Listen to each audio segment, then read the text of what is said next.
Shedding lower belly fat is a common struggle, especially for ambitious professionals in their 30s and 40s who have been sedentary for a number of years. Now, it's important to remember that you can't target fat loss in a specific area through exercise alone. Fat will just drop off your target area by doing the right things in terms of fat loss consistently, and that's what we're going to discuss in this video today. Now, before we start this discussion, it's key to understand how fat distributes in men. Typically, fat accumulates first in the abdomen, and when you start losing fat, you're likely to see changes in areas like your face, your arms, your upper chest, before you notice any difference in your belly and your lower belly. So keep that in mind. Your fat is essentially going to drop from the top down. If we're looking to get rid of lower belly fat, we are likely to target around 10 to 12% body fat. At that level, you've definitely got abs, you've definitely not got lower belly fat. So set this as your goal, and that's going to ensure that you're aiming for the best possible results and you're going to get fitter and stronger in the process.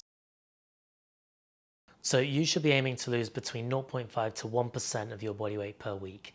If you're losing more of this, it's a sign that your diet is too restrictive and likely to be pretty unsustainable. Also, you can risk muscle loss, which is an absolute no-no, as that makes it much harder to get to your body fat percentage. So slow and steady wins the race. Ensure that you can stick with your plan long term without feeling deprived, and setting a goal of 0.5 to 1% of your body weight per week ensures that that happens.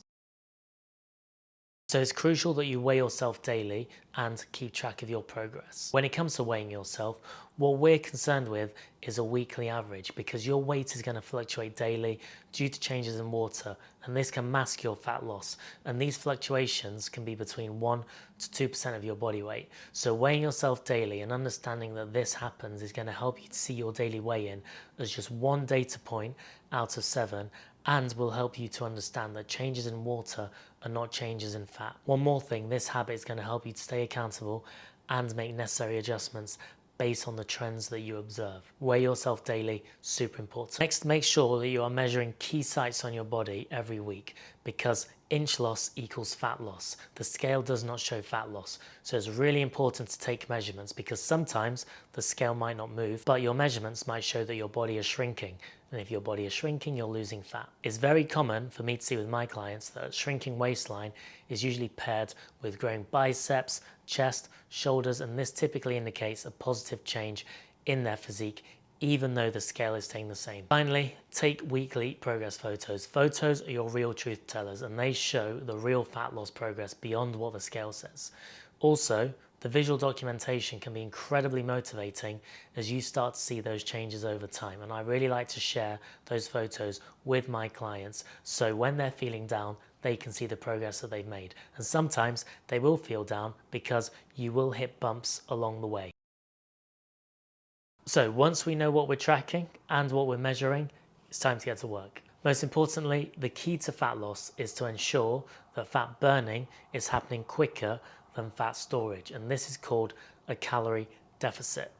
We only know we're in a calorie deficit if our weight is falling. So the initial formula that I'm about to give you is just a starting point, which may need adjusting.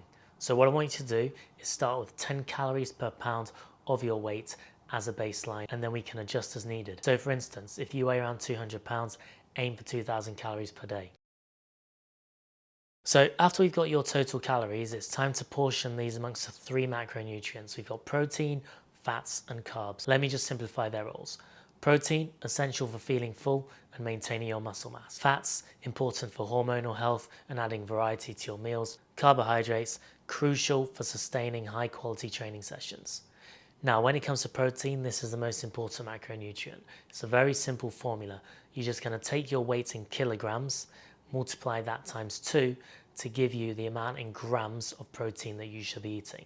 So for example, if you're 70 kilograms, multiply that by 2, 140 grams of protein per day. Next up, fats, 30% of your total calories. So what you're going to do in our example, 2,000 calories, 30% is 600 calories. You then divide that by 9 to get the amount of fats in grams. Whatever calories are remaining will go towards your carbohydrates, and then you'll divide that by 4 to get the amount of carbohydrates in grams. When it comes to turning that to food, just keep it simple. Have 2 options for breakfast, 2 options for lunch, 2 options for dinner. If you crave variety, then you need to start to fight that, because that's probably the weakness that's going to pull you off track, because you're going to have so much inconsistency with your diet, and with inconsistency comes unpredictability. This is the approach that you need to take most of the time, and make sure that you include foods you enjoy. So include sweets and the occasional drink, which is going to make the diet much more sustainable and enjoyable. Next, we need to commit to the work. 10,000 steps daily. When you're in a deficit, subconscious movements during the day are reduced. This is a huge portion of your energy expenditure. So we need to offset this by walking more. So what I want you to do is aim for 10,000 steps a day. Walking is low impact, it's sustainable, and it's really effective for long-term fat loss. You're going to burn more calories from walking consistently than any other exercise over the long term. Next, incorporate 3 sessions of 200 calories of cardio. This is going to get your body used to burning fat as a fuel source, something it might not be doing efficiently at the moment, especially if you've been sedentary for a number of years. Cardio is great for this, but also obviously improving your cardiovascular health. So do something that you enjoy 2 to 3 times per week, or aim for 3 sessions of 200 calories on your favorite machine in the gym. Fat burning is not fat loss. You'll only lose the fat that you burn if the rate of fat storage is slower than your rate of fat burning, and that's what a calorie deficit is. So don't think that just by going on the exercise bike, doing your cardio, you're doing enough to lose fat. You really need to make sure that you've got control of your diet first. Dieting alone, that will reduce fat, but building muscle through resistance training is essential for a lean and defined physique, and this prevents that skinny fat appearance and boosts your metabolism, as muscle is more metabolically active than any other tissue. Now typically, if you're a dude who's over 30% body fat, I try and get you to around about 20-25 body fat first before we start resistance training in the gym. This is mainly because you're going to be much more confident and move better than if we start you off at high levels of body fat. So something to bear in mind, don't feel that you need to join the gym straight away, especially if you're feeling a little bit intimidated and don't have the confidence yet to do so. Get enough sleep. This is going to greatly improve your fat loss efforts. Aim for 6+ hours per night and establish a bedtime routine and practice good sleep hygiene to make the process of losing fat much easier. In a nutshell, better sleep is going to help regulate your hormones, and this is going to make it easier to manage hunger and stress, which makes it much easier to adhere to your diet and train well.